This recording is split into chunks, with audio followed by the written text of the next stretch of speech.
इसी पार्ट को आगे कंटिन्यू करेंगे। जैसे कि क्या है यहाँ पर, अब तीसरा जो सिंबल था वो कौन सा है, वो है snake biting, it's a tell to form a ring, तो सिंबल ऑफ एटर्निटी है। रेड फेरिगेरियन कैप है, cap worn by the slave upon the becoming free. Blue white read the national colour of France. Winged women personification of law है, विग्ड विग्ड women. और उसके बाद है law tablet, तो same for all and all the equals before it.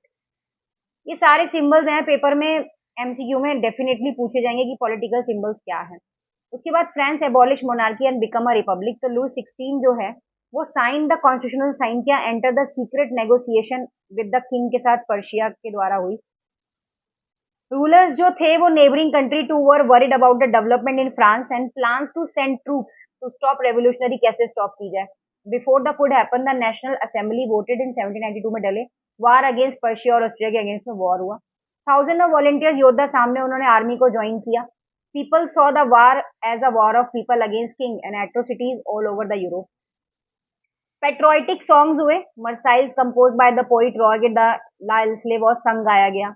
वॉलंटरीज मर्सलीज मार्च किए गए उन्होंने national anthem को फ्रांस के अंदर। Revolutionary wars brought losses and economic difficulty to the people.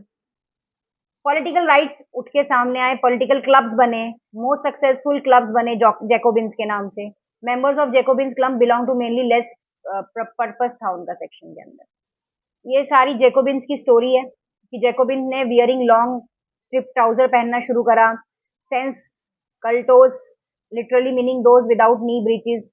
Summer 1792 Jacobins plan to revolt of large number of people, Paris. 10th storm place of Telleries massacres, king guarded and king himself hostage of several hours. Now man 21 years above regardless the wealth got to right to vote, अगर उसकी wealth अच्छी है तो वो vote दे सकता है। Elected assembly ने कन्वोकेशंस किए। 21 सितंबर 1792 को जो राजा का राज है वो पूरी तरह से खत्म और पूरा का पूरा डिक्लेयर कर दिया गया republic. Louis 16 sentence to death दिया गया उसके by the court, charge of treason. And the queen Marie Antoinette जो है met with the same fate shortly after, उसके साथ भी यही हुआ। रीजन ऑफ टेरर का क्या मतलब है? The period 1793 to 1794 reign of terror का नाम दिया गया इसको, जो जिसमें पनिशमेंट्स वगैरह, enemies, ex nobles, clergy members, other political parties own party ही did not agree with the method were arrested, imprison and रखा जाए उनको। बट धीरे धीरे सब कुछ उनके साथ किया गया। Meat and bread and were ration जो भी उन्होंने प्लेस किया था मैक्सिमम प्राइस के साथ। Loaf made of whole wheat से बनने लगा। ये बाकी मैडम है, मैडमे को मैडम और मॉन्सियर को सर बोलते हैं, ट्रेडिशनल था वहां पे। और उसके बाद church were shut down, building converted into barracks and offices में कन्वर्ट हो गई। Finally convicted by the court July 1794 के द्वारा उनको दोषी सिद्ध किया गया।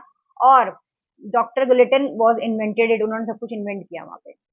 उसके बाद नेक्स्ट है डायरेक्टरी ऑफ रूल्स फ्रांस, तो द न्यू कॉन्स्टिट्यूशन बनाया गया जिसके अंदर denied the vote to non propertied section of society. कुछ इंपॉर्टेंट देखती हूँ यहाँ से।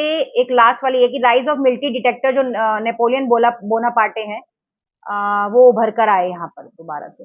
वुमेन रेवोल्यूशन स्टार्ट हो गया। अब महिलाओं का रेवोल्यूशन है, इंपॉर्टेंट है। From the very beginning women were active participant in revolution में, बड़ी स्टार्टिंग में तो औरतों ने बड़ी जोर शोर से पार्टिसिपेट किया। प्रेशराइज रेवोल्यूशनरी गवर्नमेंट जो introduce measure to improve their lives. Most of the women third state had to work living and laundresses रेस, sellers, domestic servants. Most women did not have access to education और job training नहीं दी जाती थी उनको, उसके ऊपर discuss किया गया। इंटरेस्टेड वुमेन उन्होंने पॉलिटिकल क्लब्स वगैरह न्यूज़पेपर स्टार्ट करे। Society of revolutionary republican women बन गई। Women were disappointed that constitution से डिसअपॉइंटेड थी 1791 में, तो उन्होंने रिड्यूस किया पैसिव सिटीजनशिप को।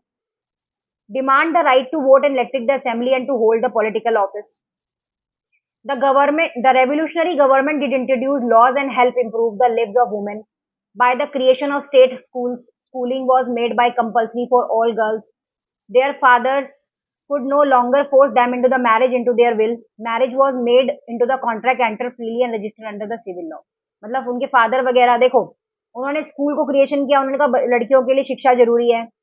फादर्स उनको उनके मर्जी के बिना किसी से शादी करने के लिए फोर्स नहीं कर सकते थे, है ना। ये गलत बात है, इसको सुनना नहीं है। मम्मी पापा की मर्जी से शादी करो है। Marriage was made into the contract, contract बन गई, सिविल कॉन्ट्रैक्ट हो गई।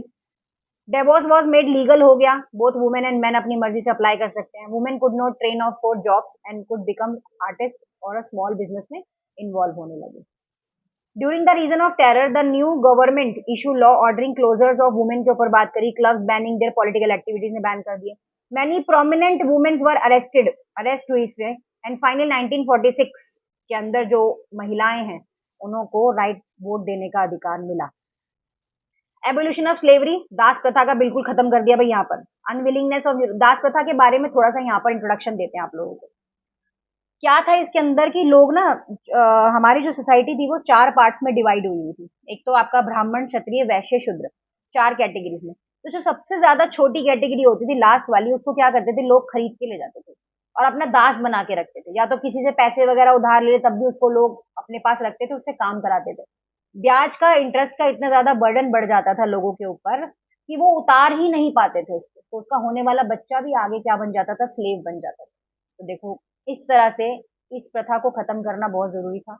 अब यहाँ पर क्या दिया गया है, यहाँ पर ये दिया हुआ है the unwillingness of European to go work in the colonies of Siberian which were important suppliers for commodities such as tobacco, indigo, sugar, coffee, created shortage of labor on the plantation। वहां पर काम करने के लिए labour नहीं होती थी उनके पास, तो वो क्या करते थे, उनकी इच्छा के विरुद्ध जो दास होते थे वो ट्रेड किए थे, वो स्लेव ट्रेड्स, मतलब लोगों का व्यापार किया जाता था 17th सेंचुरी के अंदर।